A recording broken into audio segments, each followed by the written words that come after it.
Hello दोस्तों, जय हिंद। स्वागत है आपका अपना YouTube channel MK Roy double E में। दोस्तों, आज की इस वीडियो में मैंने इंडियन आर्मी के GD, clerk, NA, technical, nursing सभी परीक्षाओं में दोस्तों जो GK और GS के प्रश्न पूछे जाते हैं उन सभी प्रश्नों की सीरीज़ को लेकर आया हूं। दोस्तों, आज की इस वीडियो में मैंने इंपॉर्टेंट प्रश्नों को इंक्लूड किया है, तो आप एक एक प्रश्नों को लगाने की कोशिश ज़रूर करिएगा। तो शुरू करते हैं आज की इस वीडियो। पहला प्रश्न है, साइकिल का आविष्कार किसने किया था? Dunlop, Warren, Karl von Drais, Franklin, James Ritty. Cycle का आविष्कार किसने किया था दोस्तों, पूछा गया है। तो सही उत्तर हो जाएगा वैरन कार्ल वॉन ड्रेसो। इन्होंने साइकिल का आविष्कार किया है। दूसरा बिल्कुल सही उत्तर हो जाएगा।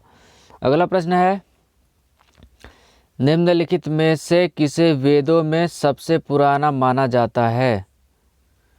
सामवेद, ऋग्वेद, अथर्ववेद या यजुर्वेद। सबसे पुराना वेद का नाम पूछा गया है। तो सही उत्तर हो जाएगा ऋग्वेद। ऋग्वेद दोस्तों सबसे पुराना वेद माना जाता है। तो यहाँ पर ऋग्वेद बिल्कुल सही उत्तर हो जाएगा। भारतीय राष्ट्रीय ध्वज में हरा रंग किसका प्रतीक है? वीरता, त्याग, मिट्टी और समृद्धि से संबंध, सत्य। हरा रंग होता है दोस्तों मिट्टी और समृद्धि से संबंध। भारतीय राष्ट्रीय ध्वज जो होता है उसमें हरा रंग का प्रतीक होता है मिट्टी और समृद्धि। दोस्तों, अगला प्रश्न है, निम्नलिखित में से किसे भारत के लौह पुरुष के रूप में जाना जाता है? सुभाष चंद्र बोस, सरदार वल्लभ भाई पटेल, रविंद्रनाथ टैगोर, महात्मा गांधी। तो सरदार वल्लभ भाई पटेल को दोस्तों भारत के लौह पुरुष के नाम से जाना जाता है। दोस्तों, आपसे एक छोटा सा रिक्वेस्ट है कि आप चैनल पर नए हैं तो सब्सक्राइब कर लीजिएगा और बेल आइकन को प्रेस कर लीजिएगा ताकि हमारी हर एक वीडियो आपके यहाँ तक सबसे पहले पहुँच जाए।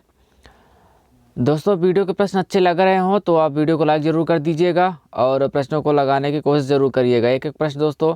और यदि आपसे प्रश्न बन रहे हैं दोस्तों तो वीडियो को रोक कर उसका उत्तर देने की कोशिश करिएगा। तो चलिए दोस्तों आगे बढ़ते हैं। अगला प्रश्न है, भारत में स्थित सबसे ऊंची चोटी है। भारत में पूछा गया है कि सबसे ऊंची चोटी अन्नामुडी, कंचनजंगा, सतपुड़ा या माउंट एवरेस्ट। तो दोस्तों भारत में स्थित सबसे ऊंची चोटी हो जाएगी कंचनजंगा। बिल्कुल सही उत्तर होगा। दोस्तों, कंचनजंगा के बारे में जानते हैं। ये कंचनजंगा सिक्किम में स्थित है जो भारत की सबसे ऊंची चोटी है। इसकी ऊंचाई करीब 8,586 मीटर है। दोस्तों, ये विश्व का तीसरा सबसे ऊंचा पर्वत भी माना जाता है। तो दोस्तों, कंचनजंगा जो कि भारत के सिक्किम राज्य में स्थित है, यह भारत की सबसे ऊंची पर्वत चोटी है। तो सही उत्तर हो जाएगा। अगला प्रश्न है, दिल्ली जो है किस नदी के किनारे स्थित है? यमुना, गोमती, गंडक या सरयू। तो सही उत्तर हो जाएगा यमुना। दिल्ली जो कि यमुना नदी के किनारे स्थित है। तो सही उत्तर हो जाएगा दोस्तों। जो भारत की राजधानी, राष्ट्रीय राजधानी दिल्ली है, ये यमुना नदी के तट पर स्थित है। दोस्तों, यमुना नदी की लंबाई टोटल 1376 किलोमीटर है। तो दोस्तों, दिल्ली यमुना नदी के किनारे स्थित है, याद रखिएगा। अगला प्रश्न है, भारत के दूसरे राष्ट्रपति कौन थे? डॉक्टर जाकिर हुसैन, VV गिरी, डॉक्टर S राधाकृष्णन या डॉक्टर राजेंद्र प्रसाद। चलिए इसका सही उत्तर दीजिए। दूसरे राष्ट्रपति दोस्तों डॉक्टर S राधाकृष्णन थे। तो सही उत्तर हो जाएगा। दोस्तों, आपसे एक रिक्वेस्ट है कि आप GK और GS की वीडियो देखने के लिए हमारे चैनल को सब्सक्राइब जरूर कर लीजिएगा और वीडियो चैनल पर विजिट करके देखिएगा। एक एक प्लेलिस्ट हमारे चैनल में अवेलेबल है, तो वीडियो को ज़रूर देखिएगा एक एक प्रश्न। अगला प्रश्न है, झारखंड राज्य की राजधानी है। राजधानियों से संबंधित प्रश्न भी पूछे जाते हैं। तो यहाँ पर झारखंड राज्य की पूछा गया राजधानी क्या हो जाएगी? तो सही उत्तर होगा इसका, झारखंड की राजधानी रांची है। दोस्तों, रांची बिल्कुल सही उत्तर हो जाएगा। अगला प्रश्न है, आनंद मठ के लेखक थे? SC बोस, बंकिम चंद्र चटर्जी, शरत चंद्र चटर्जी या रविंद्रनाथ चटर्जी।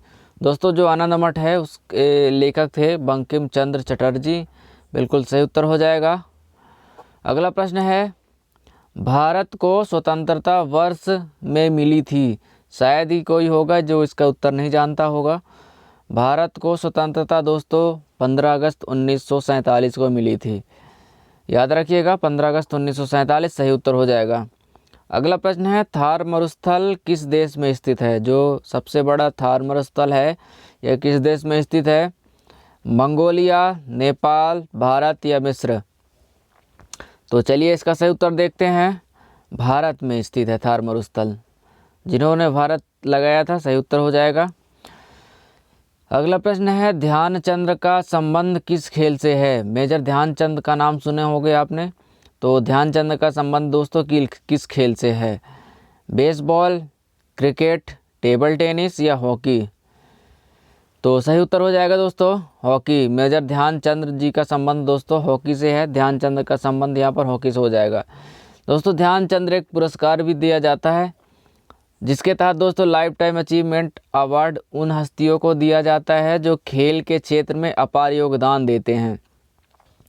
दोस्तों इसका नाम महान हॉकी खिलाड़ी मेजर ध्यानचंद के नाम पर रखा गया है। इसकी स्थापना 2002 में हुई थी। युवा मामले और खेल मंत्रालय ने प्रतिवर्ष यह पुरस्कार प्रदान किया है। इस पुरस्कार में दोस्तों एक प्रतिमा दी जाती है, प्रमाण पत्र दिया जाता है, औपचारिक पोशाक और 10 लाख रुपए तक का नगद पुरस्कार भी दिया जाता है। तो दोस्तों ध्यानचंद का संबंध दोस्तों हॉकी से है, जो कि हॉकी के जादूगर भी कहे जाते हैं मेजर ध्यानचंद। अगला प्रश्न है, विश्व का सबसे बड़ा पक्षी कौन सा है? भारी अड़चन, शुतुरमुर्ग, मोर या एमू? दोस्तों विश्व का जो सबसे बड़ा पक्षी है यह शुतुरमुर्ग है। दोस्तों शुतुरमुर्ग जो कि लगभग 1 या 2 किलो का अंडा देता है, तो दुनिया का सबसे भारी पक्षी होता है। इलेक्ट्रॉन की पहचान सबसे पहले किसके द्वारा की गई थी? James Chadwick, D Rutherford, J Thomson या जे केपलर? तो इलेक्ट्रॉन के खोजकर्ता कौन थे दोस्तों?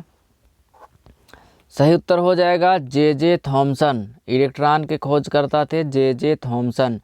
न्यूट्रॉन का यदि पूछा जाए दोस्तों तो जेम्स चैडविक हो जाएगा, और प्रोटॉन के दोस्तों रदरफोर्ड हो जाएगा। तो याद रखिएगा ये इम्पोर्टेंट बन जाता है और पूछा जाता है परीक्षाओं में। यहाँ पर पूछा गया है इलेक्ट्रॉन के खोजकर्ता। निम्नलिखित में से कौन सा रोग विषाणु के कारण होता है? मलेरिया, जुकाम, टाइफाइड या हैजा? तो कौन सा रोग दोस्तों विषाणु के कारण होता है? तो सही उत्तर हो जाएगा जुकाम दोस्तों विषाणु के कारण होता है।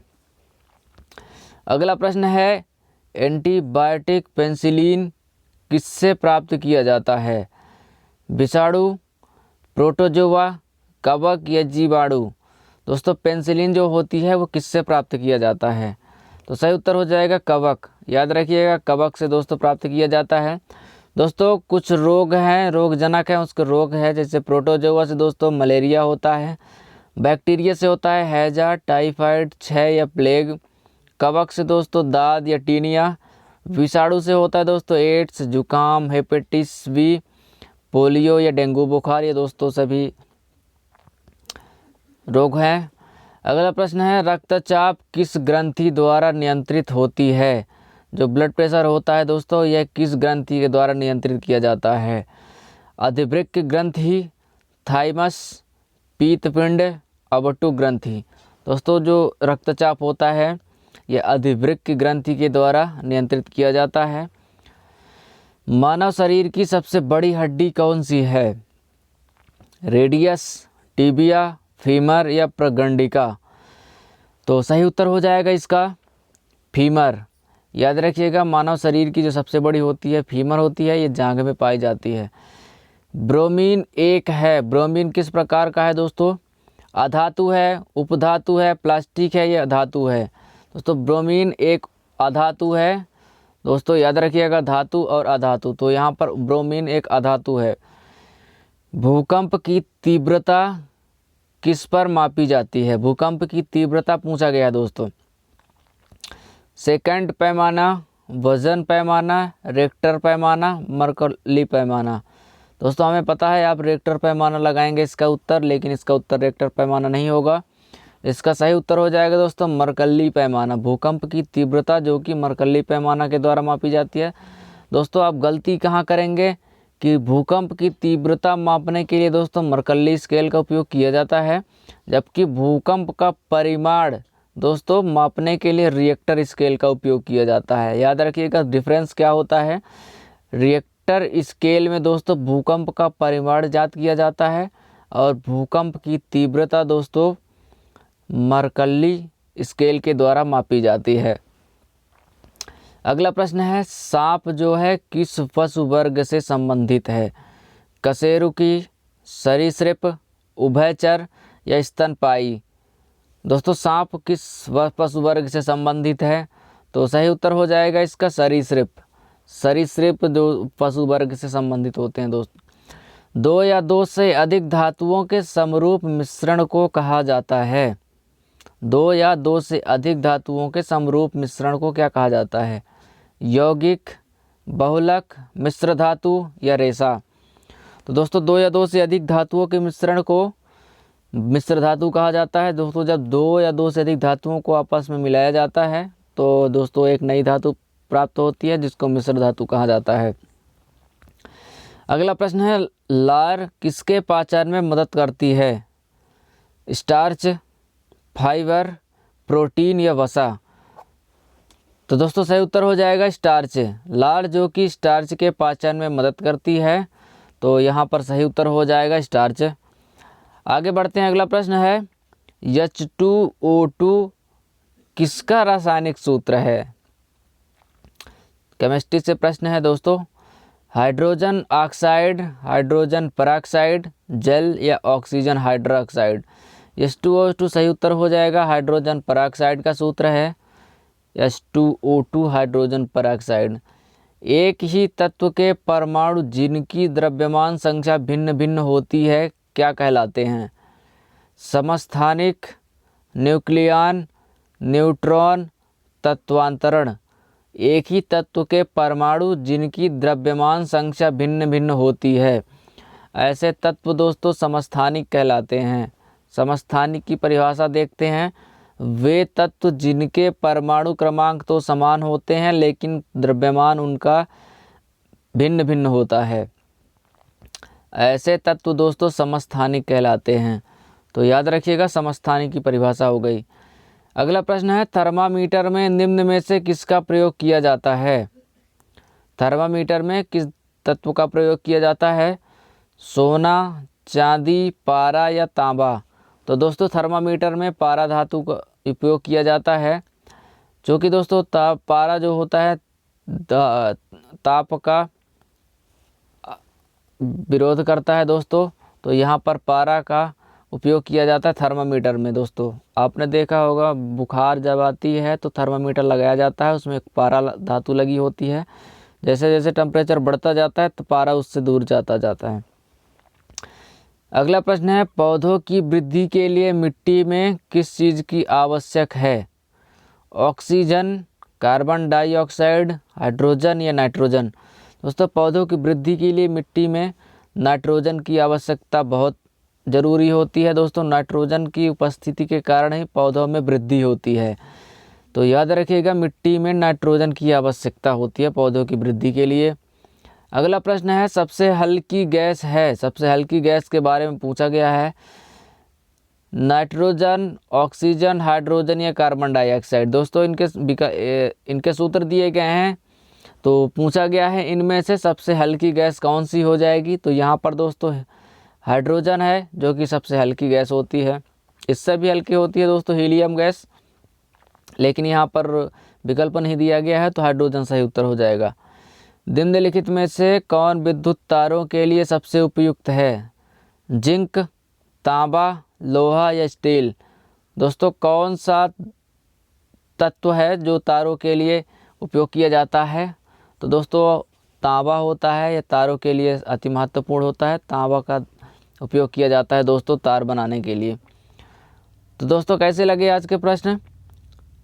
अच्छे लगे हों तो लाइक ज़रूर कर दीजिएगा और चैनल को सब्सक्राइब कर दीजिएगा और बेल आइकन को प्रेस कर लीजिएगा। दोस्तों प्लेलिस्ट में सभी प्रकार के प्लेलिस्ट अवेलेबल है, दोस्तों, जिसमें बहुत इंपॉर्टेंट प्रश्न जीके और जीएस से इंक्लूड किए गए हैं। तो आप विजिट करके एक बार ज़रूर देखिएगा। एक एक वीडियो दोस्तों, एक एक वीडियो में बहुत बहुत इंपॉर्टेंट प्रश्नों को इंक्लूड किया है, तो आप देखिएगा ज़रूर। तो चलिए दोस्तों, मिलते हैं अगले वीडियो में और ही शानदार प्रश्नों के साथ। तब तक के लिए जय हिंद, धन्यवाद।